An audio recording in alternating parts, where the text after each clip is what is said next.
Este vídeo é para aqueles que vão fazer o 38º exame de ordem que ocorrerá amanhã. E ele tem como objetivo justamente ajudá-los na parte de penal e processo penal, já que essas duas matérias juntas, elas representam 25% do necessário para que você vá para a segunda fase, ou seja, são 10 questões que acabam se tornando essenciais para que você vá para a segunda fase e depois tenha a sua carteirinha da OAB. Então, por conta disso, eu vou traçar um perfil rápido do que acontece na prova, tanto de direito penal como também na de processo penal, dando dicas rápidas, até porque não tem como eu me alongar muito nesse vídeo e trazendo o conteúdo de forma mais aprofundada, até porque não vai dar nem tempo de vocês assistirem. Então, são dicas rápidas mesmo, para que vocês possam fazer a prova, né, tanto de direito penal quanto de processo penal. Como eu disse, são 10 questões, que representa 25% do necessário para que você avance.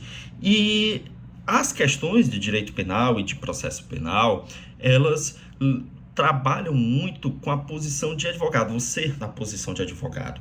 Então, você, como advogado, tem que identificar, por exemplo, e isso focando agora em direito penal, se aquela situação teve crime ou não teve crime. É importante, obviamente, conhecer o crime, mas antes de conhecer o crime, é mais importante você ter conhecimento em parte geral. Muitas das questões de direito penal, mesmo aquelas que focam em crimes e espécie, elas exigem um conhecimento do candidato de parte geral para que possa resolver aquela questão. Então, é muito importante que vocês tenham conhecimento de lei penal do tempo, que está lá no artigo 2º, nos artigos 2º, 3º e 4º do Código Penal, e compreendam que a lei penal do tempo, no âmbito penal, impõe que a lei a ser utilizada é aquela que está vigente no momento da conduta. Isso é um fato. Então, se eu pratico um crime hoje, dia 8 de julho, a lei que está vigente hoje é a que será aplicada no meu caso, mesmo que ele seja julgado só daqui a 15 anos. Existe exceção? Óbvio que existe exceção, como tudo no direito tem exceção. Então, qual é a exceção? A exceção é quando a pessoa... quando tem um novo crime, é quando tem uma nova lei que aperfeiçoa, que é a chamada lei penal benéfica, e aí ela tem uma retroatividade, a aplicação da retroatividade. Em relação à lei penal no espaço, a lei penal do espaço adota a teoria da ubiquidade e entende que, para que possa ser praticado crime no território nacional, é importante que ou a conduta ou o resultado sejam praticados aqui. Se nenhum dos dois forem praticados em território nacional, a gente pode ainda aplicar a lei penal? Sim, e a gente chama isso de extraterritorialidade. Não há nenhum problema em relação a isso. Passando esses dois pontos, a gente também tem que ter uma compreensão de constituição do crime, a configuração do crime. E o crime ele é configurado, fato típico, antijuridicidade e culpabilidade. Fato típico, conduta, resultado, nexo de causalidade e atipicidade. Lembrando, pessoal, que a conduta é onde tem o dolo e a culpa, tá certo? O dolo podem ser direto ou indireto, que é o dolo eventual. A culpa, ela se configurando mediante negligência, imprudência ou imperícia. E a culpa, ela também pode ser consciente ou inconsciente, ou seja, a culpa consciente é aquela em que a pessoa, ela até prevê o resultado, mas acredita sinceramente que isso não ocorrerá, enquanto que a culpa consciente, embora ela não preveja o resultado, a pessoa não preveja o resultado é previsível para os demais e mesmo assim ela ainda é responsabilizada. Eu tenho ali a omissão e a ação, lembrando que na OAB passada, no 37º exame, caiu uma questão sobre o garantidor, que está lá na omissão imprópria, artigo 13, parágrafo 2º, as linhas A, B e C, e eu aconselho que vocês deem uma lida, lembrando que o garantidor é aquela figura em que a pessoa ela tem o poder e o dever de agir para evitar o resultado, podendo ser isso uma obrigação legal, como é o caso do pai para o filho, podendo ser isso uma obrigação contratual, como é o caso da babá, né, para aquela pessoa que ela está cuidando, como também pode ser uma obrigação decorrente de você ter criado risco para o outro. É o famoso trote, que a pessoa empurra o outro na piscina, a pessoa cai na piscina, não sabe nadar, e isso gera uma situação de risco. Então, a gente tem que se atentar a isso também.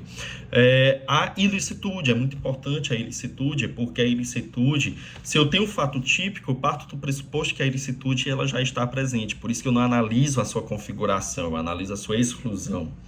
Então, eu tenho, segundo o Código Penal, 4 causas excludentes de ilicitude: estado de necessidade, legítima defesa, estrito cumprimento do dever legal e o exercício regular do direito.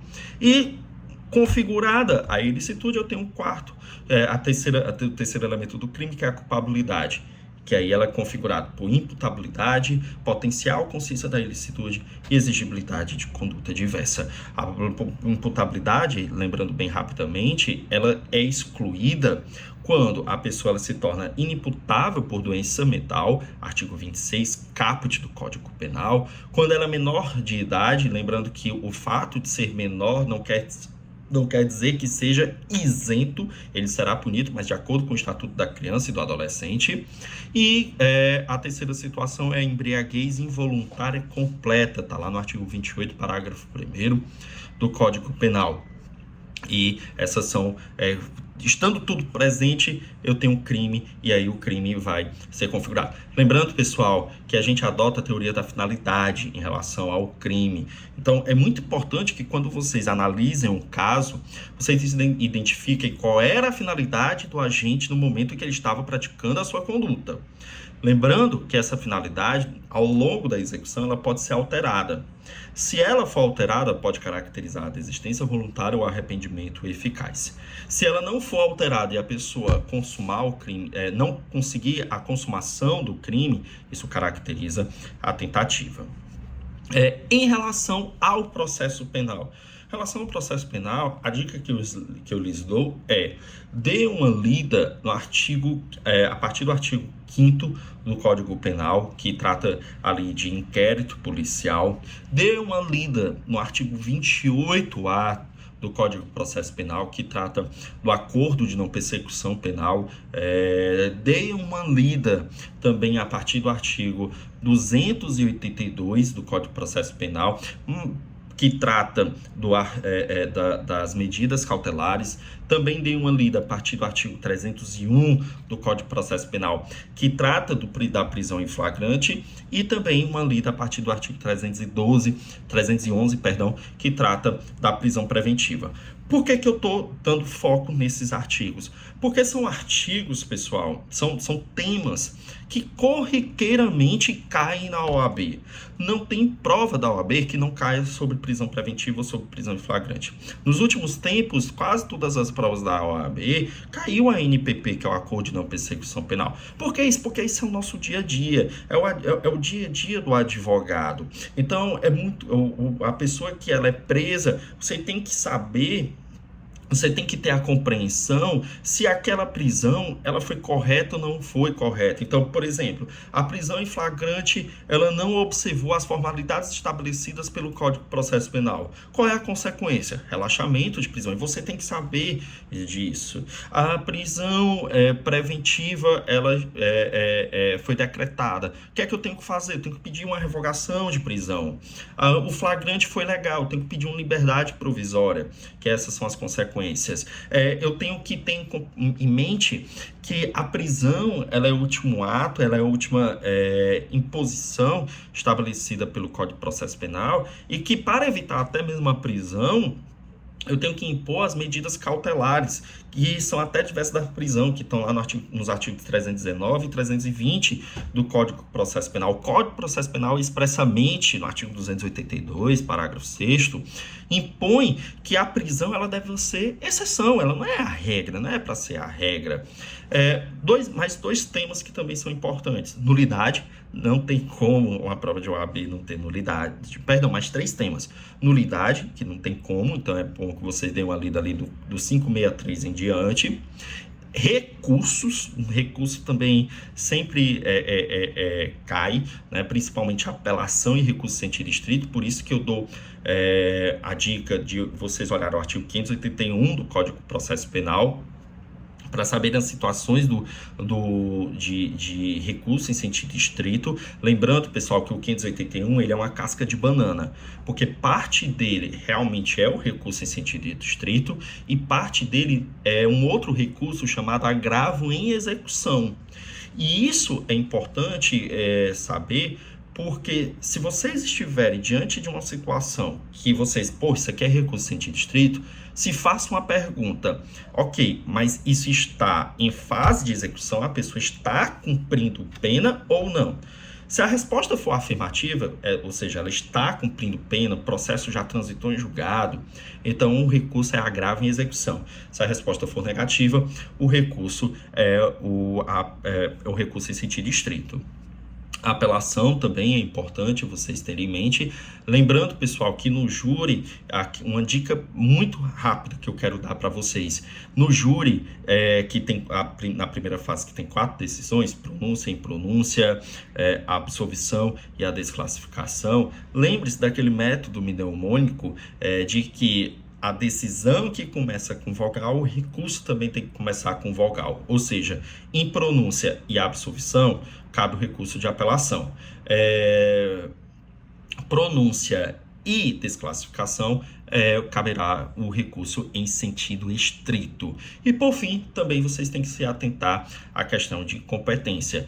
É importante, né? 3 competências são muito relevantes, que é a da Justiça Federal, a da Justiça Federal, do STF e também a do STJ. Lembrando, pessoal, que recentemente o STF decidiu a competência da Justiça Eleitoral, que quando existem crimes conexos em relação a crimes eleitorais, a competência é da Justiça Eleitoral. Isso foi o caso do Eduardo Cunha. Então não me surpreenderia ter uma questão relativa a isso. Bom, essas foram as dicas rápidas que eu queria dar para vocês. Eu sei que não tem como eu aprofundar mais, mas eu espero que alguma delas lhes ajudem para resolver a questão de direito penal e vocês conseguirem a pontuação necessária para ir para a segunda fase, tá bom? Então, qualquer coisa, estou sempre aqui, meu objetivo é ajudá-los a compreender direito penal e o processo penal, e se gostou do conteúdo, curta, comente, compartilha e também se inscreva no meu canal no YouTube. Um grande abraço a todos.